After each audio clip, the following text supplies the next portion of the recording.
In Colombia, at least 4 people have been killed and dozens more injured after stands at a bull ring collapsed. The incident took place in the western city of Espinal, around 160 kilometers from the capital Bogotá, during a traditional Corraleja event where members of the public are encouraged into the ring with the bulls. Shelley Phelps reports. The El Espinal bullfighting stadium was packed out with hundreds of spectators when some of the wooden stands they were sitting in started to bow before collapsing completely, causing chaos and panic. Those who could tried to run to safety, having to go through the ring where people were still chasing bulls first. Many others were trapped beneath the rubble. Ulises had a lucky escape. I jumped from the second floor, and that's where I broke my foot and the wrist of my right hand. In any case, it was very tense, like a game of dominoes, which was unravelling until all those boxes came to the ground. Authorities are investigating the cause of the incident. 8 boxes collapsed structurally. You can already see that it's a wood structure. We were in the ring when we saw this structure falling in a domino effect. Colombia's president-elect, Gustavo Petro, is calling for a ban on events involving the death of people or animals, saying it's not the first time an accident has happened. Shelley Phelps, BBC News. Major US companies, including Disney, JP Morgan and Meta, have told staff they'll cover employee travel expenses for abortions, as millions of US women face restricted access.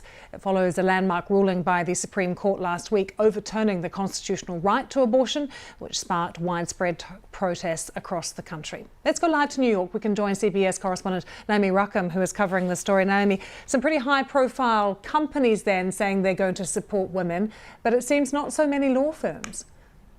Right, Lucy, good morning. Law firms appear to be walking a tightrope on how to approach the ruling. For now, most are carefully weighing the advantages and disadvantages of commenting, including the possibility of alienating clients.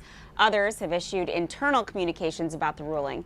This comes as several large companies, like you mentioned, are now speaking out, including the Walt Disney Company, which said it would reimburse employees who must travel out of state to get an abortion. Facebook parent Meta, American Express, Bank of America, Goldman Sachs also all saying they would cover employee travel costs, while others like Apple, Starbucks, Lyft, and Yelp reiterated previous announcements taking similar action.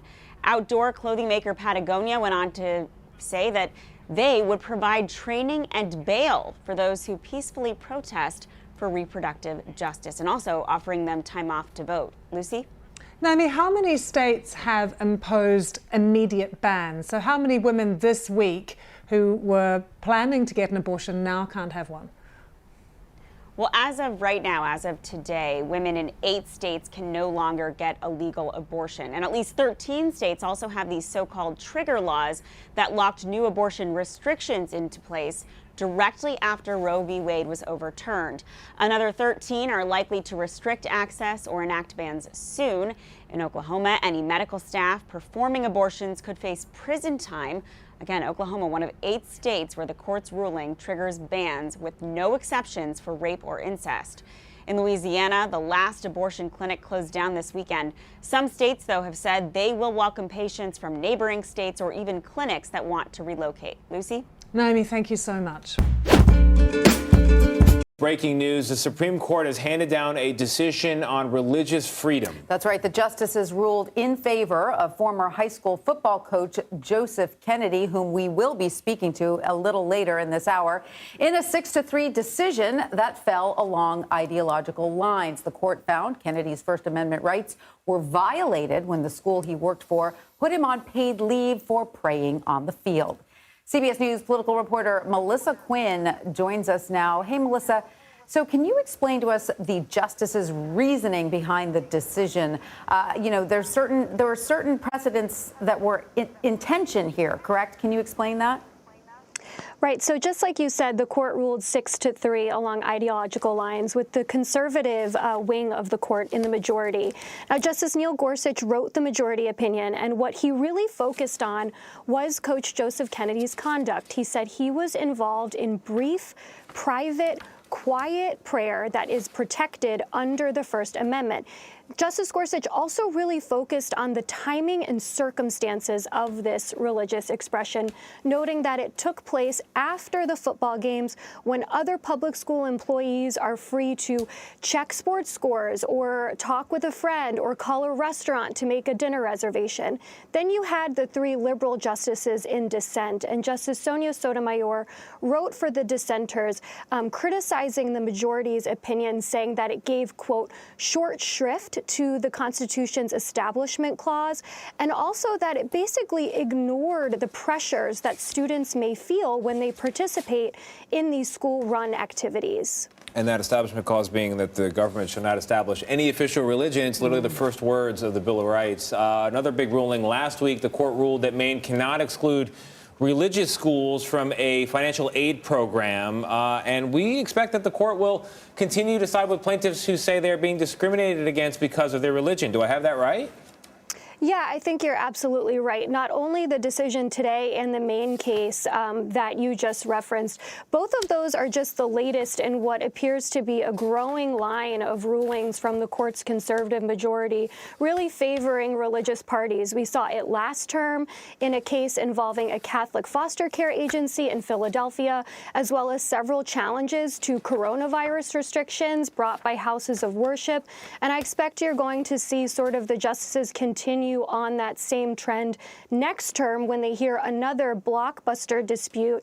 This one involves a web designer from Colorado who says that she does not want to provide services for same-sex weddings because it is a violation of her closely held religious beliefs, and sort of the tension that bumps up against Colorado's anti-discrimination law. So I think that this is just the latest in what appears to be a growing trend from this 6-member conservative majority. Yeah, and these tensions present at the founding of the country, it seemed like they're going to be with us for the foreseeable future. Absolutely. The tensions aren't getting any calmer. No, they're not. Melissa Quinn, thank you very much. Thank you.